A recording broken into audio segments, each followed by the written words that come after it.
The bell above the diner door jingled softly, but the sound that truly stopped time was the fragile whisper of an elderly woman whose hands had begun to tremble. In the middle of the bright, ordinary rush of a sunny afternoon, she stared at the young waitress standing before her and breathed, "You have my daughter's eyes." Seconds later, the tray crashed to the floor. If you believe in kindness, in second chances, and in the mysterious ways life reconnects broken hearts, take a moment right now to like, comment, share, and subscribe to the channel, Kindness Journal. Stories like this remind us that hope can appear when we least expect it. The diner was washed in golden daylight, the kind that makes chrome edges sparkle and coffee mugs glow warmly against checkered tables. Outside, traffic moved lazily through Maplewood Avenue, and inside, the scent of cinnamon rolls and fresh coffee wrapped around the customers like a comforting blanket. It was just another Wednesday afternoon for most people. For Eliza May Thornton, it was supposed to be a small victory. At 78, Eliza moved carefully, leaning slightly on her polished wooden cane. Her silver hair was pulled into a soft bun at the nape of her neck, and her pale blue dress carried the faint scent of lavender. She had not stepped into a diner in years. After the loss of her daughter 25 years earlier, the world had grown quieter, smaller. Restaurants felt too loud, laughter too sharp. But that morning, something had nudged her out of bed with unusual determination. The sun felt different. The air felt alive. And for the first time in decades, she wanted to sit somewhere among people and feel normal again. Her grandson, Owen, had encouraged her. Owen was 23, patient and steady, with warm brown skin and gentle eyes that mirrored his mother's kindness. He had grown up watching his grandmother carry a grief that never loosened its grip. He had grown up hearing stories about his mother, Marielle, who had left home at 19 after a bitter argument and never returned. There had been rumors, scattered postcards that stopped abruptly, and then silence. Eliza had replayed their last fight in her mind for a quarter of a century, wishing she could take back the harsh words spoken in anger. Owen had been just a baby when Marielle disappeared. He had no memories of her, only a faded photograph of a smiling young woman with bright hazel eyes and a dimple in her left cheek. Eliza kept that photograph in her purse every single day. When they entered the diner that afternoon, Eliza did not expect anything more than warm soup and a gentle outing.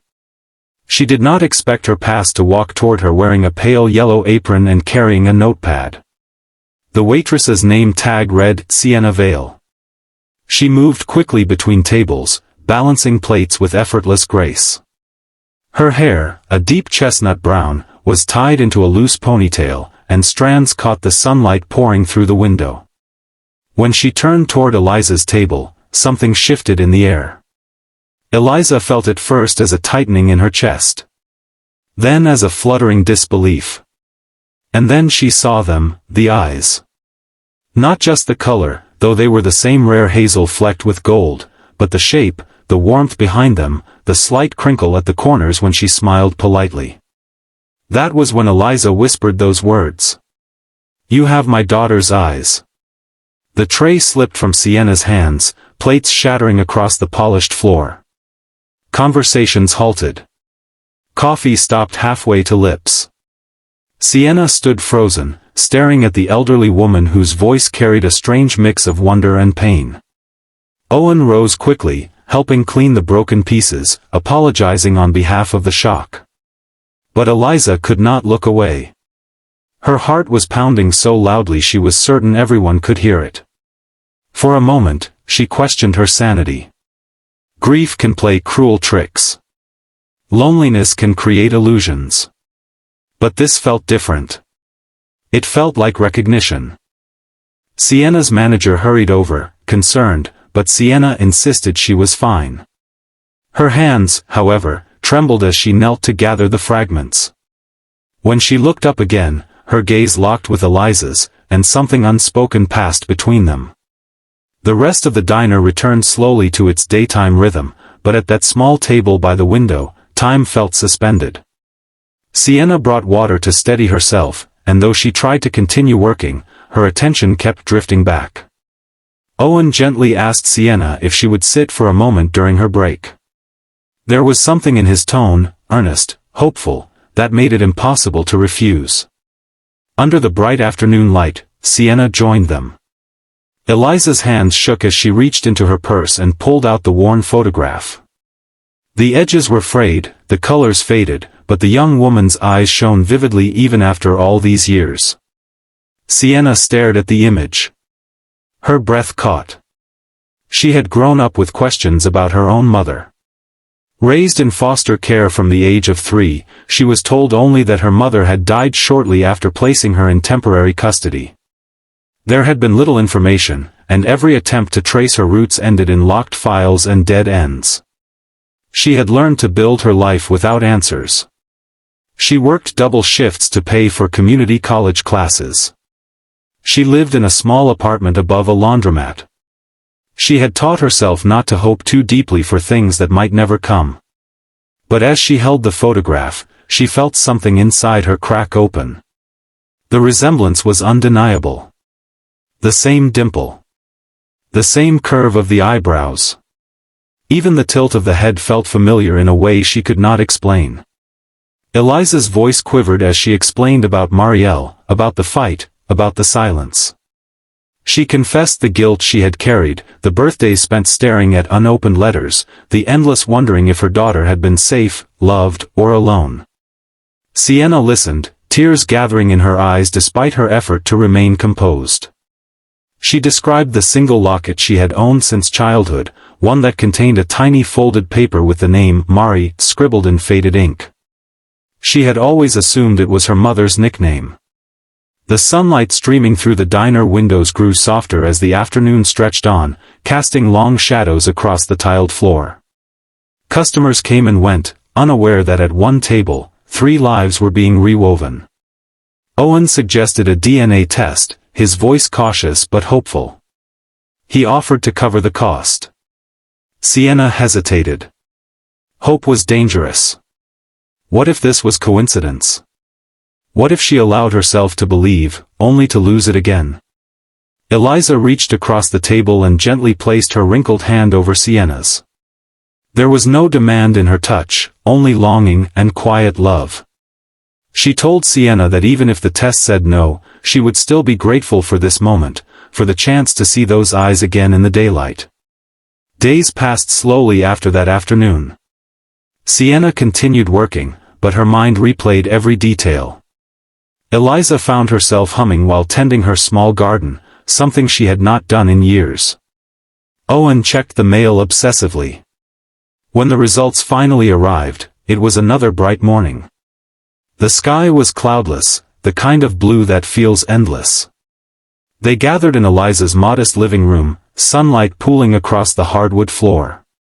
Sienna's hands shook as she opened the envelope. The words confirmed what their hearts had already begun to accept. A 99.8% match. Grandmother and granddaughter. The room filled with a silence so profound it felt sacred. Then Eliza let out a sob she had been holding in for 25 years. It was not the sharp cry of fresh grief, but the deep, shaking release of a wound finally touched by healing. Sienna fell into her arms, and for the first time in her life, she felt anchored to something solid and enduring. She was not a question mark. She was not a file number. She belonged. In the weeks that followed, they pieced together Marielle's story. She had struggled after leaving home, working odd jobs, facing hardships she had been too proud to share. When Sienna was born, she had tried to build stability but fell ill unexpectedly. With no support system nearby and fearing for her child's future, she placed Sienna in temporary care, planning to return once she recovered. But complications took her life before she could. Learning this broke Eliza's heart all over again, but it also lifted a weight of blame she had carried for decades. Marielle had not abandoned them out of anger. She had been fighting her own silent battles. Eliza visited the diner often after that, not as a stranger but as family. She brought homemade pies and watched Sienna move confidently between tables.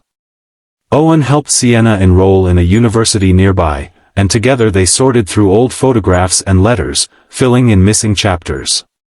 The diner, once just a place of routine, became the birthplace of a miracle.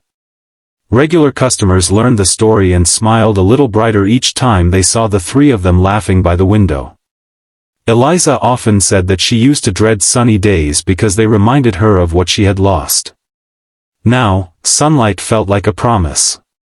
It had illuminated the moment she found her granddaughter. It had warmed the room when truth was revealed. It had shone gently on their reunion, as if the world itself approved.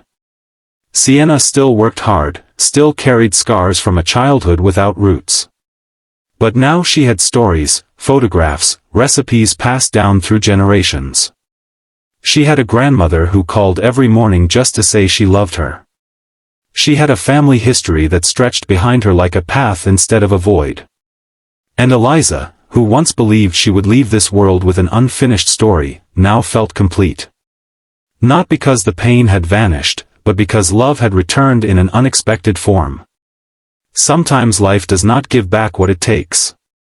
But sometimes, in the middle of an ordinary afternoon, under bright daylight and the hum of everyday life, it offers something just as precious, a second chance wrapped in familiar eyes. If this story touched your heart even a little, please take a moment to like, share, and tell us your thoughts in the comments. Your engagement helps spread stories of hope and reminds others that healing is possible. Special request: comment, kindness finds its way, if you believe that love always circles back. Eliza used to say that grief had stolen her sunlight. But on that Wednesday afternoon in a small diner glowing with golden light, she learned that even the longest night cannot hold back the morning forever.